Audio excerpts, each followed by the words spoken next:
Okay. We're rolling, Jeff. Okay. Well, first of all, thanks for doing this. We certainly appreciate it. You take a lot of pride in your Illinois roots growing up in Urbana. Tell me a bit about how that shaped the person you became. Well, I was born in Urbana, not in Champaign, because there's a difference. A lot of rivalry in the Twin Cities. My dad was an electrician at the University of Illinois. My mother was a bookkeeper with a small loan office in downtown Urbana. I went to local schools, St. Mary's Grade School, Urbana High School, and the University of Illinois, which really was the key experience of my life, because it was at the U of I that I don't know, I just kind of had my start in life, including being editor of the Daily Illini and being launched into the wider world. You, very early in life, started writing. You worked for the Champaign News Gazette. I wanted to be a newspaper man almost from the beginning. My best friend who lived across the street, Hal Holmes, his father was city editor of the News Gazette and took us on a tour of the office. And they gave me my byline set in a piece of lead, so you could use a stamp pad and say, by Roger Ebert. And I thought, boy, that's for me. I want to be a newspaper reporter. So I wrote for the grade school paper. I produced a neighborhood newspaper. And, of course, I worked for the News Gazette starting as a junior in high school. What was the first story you remember covering? The first story I covered, big story, I went over to the Illini Union to interview Estes Kefauver, who was the vice presidential candidate. And I wrote that up for the Urbana High School Echo. That would have been in 1956 when I was a freshman in high school. You take a lot of pride in the kind of values your dad imbued upon you. I've heard the story about how he ran all the lights at the University of Illinois. Oh, yeah. I'll never forget that, it'd be summertime, and there'd be a big electrical storm, and the lights would go out at the university, which had its own power plant. And the phone would ring, and it'd be for my dad, and he would wake me up, come along with me, and we'd get in the old Plymouth and drive across town to the power plant. And he would go inside, and then he would say, "Stand by the door, Roger." And I would stand by the door, and he would say, "You watching?" And I would say, "Yes." And he would turn on the lights. And all the lights on the campus would come back on. And then we would go home again. And I just thought, boy, that's terrific. He was a working man, a Democrat, blue collar, a union member, also kind of an intellectual. He read a lot. He was very interested in current events. We were always watching the talk shows on Sunday morning and listening to the commentators on the radio. And he and my mother were very, very supportive of me as a young journalist. They allowed me to stay out all night, 2 nights a week, to work for the News Gazette. I had to have a special work permit and some kind of a pass because of the curfew, and they supported that because they could tell that I wanted to be a writer, and that was fine with them. I got the impression that they never wanted to put any limits on you. They never did. They never did. And they were very proud of me. And, I really have nothing to complain about in terms of my childhood and my adolescence. I had a lot of good luck.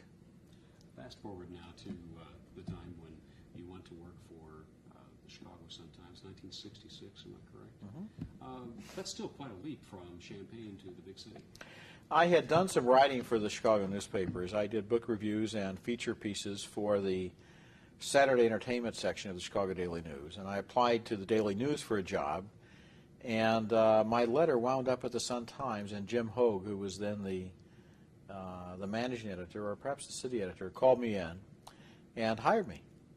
And so I went to work at the paper in the fall of '66, and on April the 1st of '67, I became the film critic. My predecessor retired.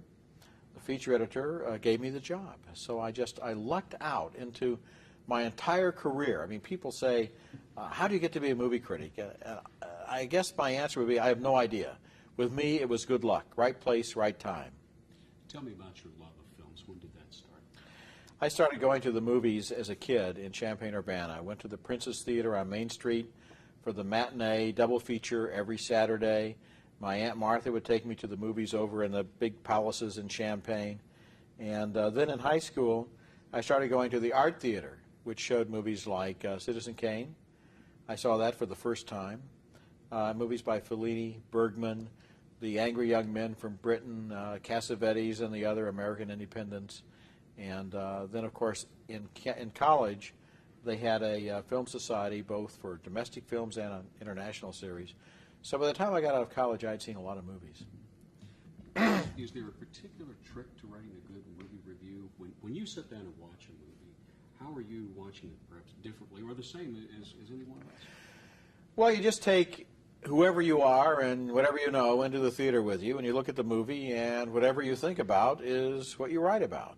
I think the important thing is that the review has to be first person. You are the person writing the review. It's your opinion. You are not stating some kind of objective truth. And I'm amused sometimes when people will write me and say that I should be a more objective critic, because objectivity and criticism have nothing to do with each other. It's all subjective. It's all first-person opinion. Do you have a sense of how many reviews you've written over the years? I think I've written about 5,500 or 6,000 reviews. And I've seen, of course, a lot more movies than that, but that's about how many reviews I've written for the Sun-Times. And you watch all sorts of different genres. Do you have a particular favorite, though? I like film noir, both classic and modern. And I like slice of life, very carefully observed sorts of quirky films about how strange people are. You like character-driven films. Yeah. What kind of character intrigues you the most? What kind of character intrigues me the most? I think actually coming-of-age movies are often fascinating. How people got to be where they are, what formed them. And when I say that, you might think I'm thinking of, I don't know, Huckleberry Finn, but it would also include, for example, Goodfellas, the Scorsese movie, or for that matter, Mean Streets. Those are both coming-of-age movies. So that you can have a very good movie that's a coming-of-age film. The lead character may not always be terribly sympathetic, but it's That's someone right. who's doing Yeah. well. Where do they start, and where do they end up, and how did it happen?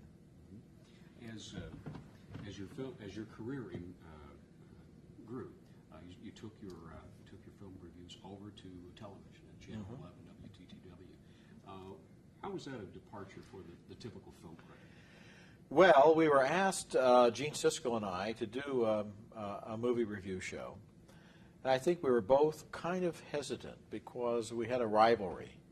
He was at the Tribune, I was at the Sun-Times. And we didn't have a real warm relationship. And that was true from day one, and it continued for almost 25 years. A real rivalry that took place for many years in this very balcony. And at the same time, I think we respected each other, and we both knew what we were talking about. The important thing about that show, and it still continues as Ebert and Roper, is that it's not about gossip. It's not about who's in rehab, who's getting divorced, what did they wear to the premiere. It's about movies. And we look at all kinds of movies, not just Planet of the Apes, but also documentaries, foreign films, independent films, revivals, real good movies that happen to be playing on cable or on television, so that it's really the only national coverage in the entire spectrum of American television that's serious about the movies. And yet there's a chemistry there between the two of you, and it continues to this day. Two very opinionated people who are telling you what they think of movies. That's right. And after Gene's death, we looked a long time for different. We had about 30 different guest hosts, and we settled on Richard Roper, who coincidentally works at the Sun-Times just as I do. And some people thought, well, that's a setup of some sort, but actually he was almost disqualified because he worked for the same paper. But he was very articulate, very able to defend himself, very quick on his feet, and good for the show. Tell me about Gene Siskel a little bit, someone who over the years you grew very close to. Gene was very smart. He also had very high standards. He didn't compromise easily. He had a funny sense of humor, which not everybody picked up on, although he could be very funny on the air. And he was very competitive, so that he and I were constantly competing. Who's going to be better on television? Who's going to make the better argument? Who's going to be right? Who's going to be wrong? Who's going to be first? Who's going to be second? who's going to get some interview for his newspaper or who isn't. He kept me very much on the alert all during that time, because I was, in a way, it wasn't so much that I was trying to beat the world, I was trying to beat Gene. You were always raising the bar on each other, it looked like, over the years. Yeah, I think we were, our competition made us both work a lot harder. If this had been a one-paper town with either one of us working all by himself, wouldn't have been the same. Isn't it a bit ironic with the film industry so heavily located in Hollywood on the West Coast that the leading program on film criticism is coming out of the Midwest? Oh, that was very strange, and I think to this day there are people in New York and Los Angeles who don't understand why this show comes out of Chicago. And you know, as we moved on, we left shows behind that were staffed with other people. So at one point, sneak previews at the movies and Siskel and Ebert were all three being made in Chicago. And the other four critics had to fly in every week, 2 from the East Coast, 2 from the West Coast. I'm sure that every time they got on the plane, they thought, why do I have to go to Chicago to do this show? Is there something about the Midwest, and, if you will, the even-handedness of most of the people here that you think has something to do with it? Well, you know, I think it was an advantage to us that we lived here in Chicago and didn't live on one of the coasts. We didn't meet the people all the time that we were writing about or talking about. We weren't part of the social scene. We weren't part of the premieres and the parties. We were here. We were here. We weren't there. And if you look at some of those entertainment shows on television, the people on them are just so starstruck and so thrilled to be part of the entertainment business that they don't have very much objectivity or very high standards when it comes to whether or not what they're covering is junk. Films have changed over the years since you started reviewing them. We're seeing so much more in the way of the high technology and the digital effects and everything. How do you feel about the way that the technology may be driving some of the business? Well, you know, technology is getting better, and you now have computer-generated imagery that can give you amazing sights in movies like Jurassic Park or the Star Wars pictures. But special effects have been there right from the beginning. Some of the first films made, like A Voyage to the Moon, was all special effects. And people don't realize that about 60% of all the shots in Citizen Kane use a special effect of one sort or another. King Kong, a total special effects picture. All kinds of tricks were used to fool the eye and fool the audience right from the start. And so the special effects may be getting better, but I don't think they're any more important than they always were. The story must drive it. Yes, the story is very important in most movies. Some movies now are just, you know, kind of like meandering trips through life, or kind of the whole passage of time is the point. But in general, I think we go because we get involved in the story. We identify with the characters on the screen, and we care about what's going to happen to them. I was just reading your review on, it was a reprint of the review on Hoop Dreams with Steve James. Those were in a documentary with people you really came to care about. Yes. One thing that I've always done, and we on the show have always done, is pay a lot of attention to documentary films. I don't know why it is that so many moviegoers seem to be shy about going to a documentary. Oh, I don't know if I want to see that or not. And if you can get them into the theater to see some of these amazing documentaries of recent years, like Crumb, or My Brother's Keeper, or Paradise Lost, or Hoop Dreams, or Legacy, I could go on and on. They're amazed. They're amazed.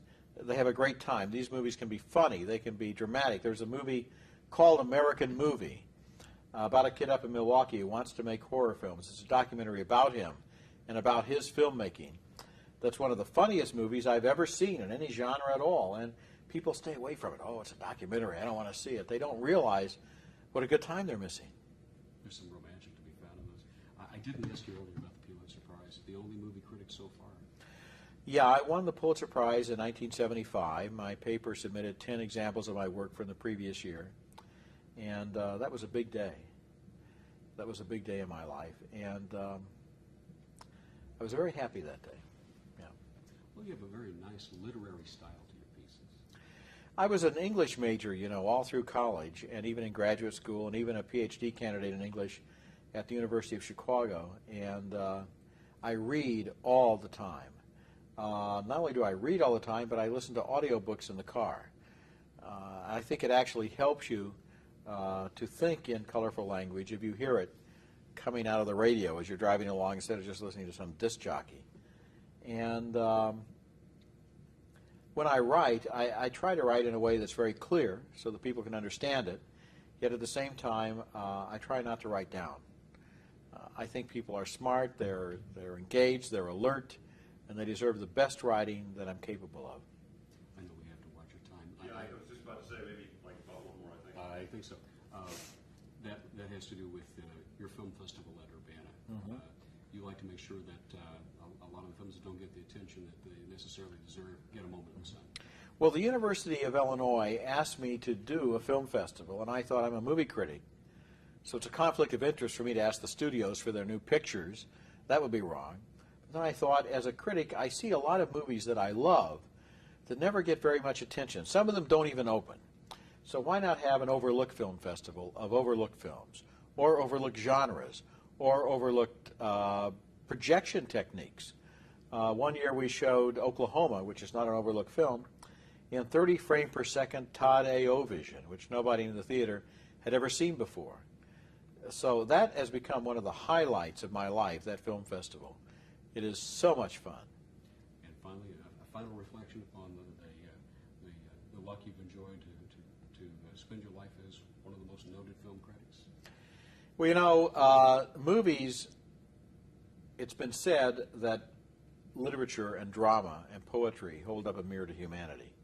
The movies certainly do. And when we sit in a theater and look at the movies, it's like being able to eavesdrop on people's dreams. A very successful movie may be good, it may be bad, but it is certainly telling you something about the people who have gone to see it, that that's what they fear or what they hope for or what they care about. So to look at the movies is to know, in a way, what's going on around you in the world, to feel it.